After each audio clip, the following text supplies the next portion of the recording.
இந்த 3 வருஷமா வந்து அரசியல்ல ஏதாவது ஒரு விஷயத்த இவங்களும் இளம் பெண்கள இது பண்ணி, அவங்களுக்கு கல்விங்கிற ஒரு அடையாளத்த குடுத்து, தமிழ் பாரம்பரியத்தை கெடுக்கும் விதமாக இந்த கட்டிப்பிடித்தும், முத்தம் கொடுத்தும் அந்த மாரி எங்கங்க விஷயங்கள கட்டி குடிச்செல்லாம் முத்தம் குடுத்தாங்க? கட்டிப்பிடிச்சு தாங்க ஒவ்வொருத்தரும் பார்க்குறேன். ஏங்க இப்போ இல்ல நீங்களும் நானும் அதாவது நான் வந்து இருங்க. நீங்க சொல்ற வார்த்தை இருக்குல்ல, கட்டி பிடிக்கிறதுன்றது. அது கூட என்ன பொறுத்தவரைக்கும் கொச்சையா நான் எடுத்துக்க மாட்டேன்னு வச்சுக்கோங்களேன். கட்டி பிடிக்கிற சொல்றது இருக்கு. அணைத்தல்ன்றது வேற.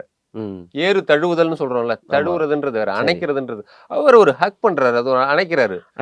நீங்க உங்க பிள்ளைங்கள உங்க மகனையோ மகளையோ உங்க தங்கையையோ நான் ஒரு விஷயம் சொல்றேன் சார். நீங்களும் நானும் ஒரு மோதிரமாவோ, ஒரு நன்கொடையோ குடுத்துட்டா, நான் இப்படி வந்து கட்டி பிடிக்கிறதுக்கும், ஒரு நெத்தியில முத்தம் குடுக்கறதுக்கும் இந்த பெற்றோர்கள் அனுமதிப்பாங்களா? இந்த சமூகம் எதுக்கு அவங்க எதுக்கு அனுமதிக்குமா? உங்களுக்கு ஒரு நிமிஷம். எதுக்கு உங்களுக்கு ஒரு வந்து நிமிஷம் முத்தம் கொடுக்கணும்? சொல்லிடுறேன். எதுக்கு அவங்க உங்கள கட்டி அணைக்கணும்?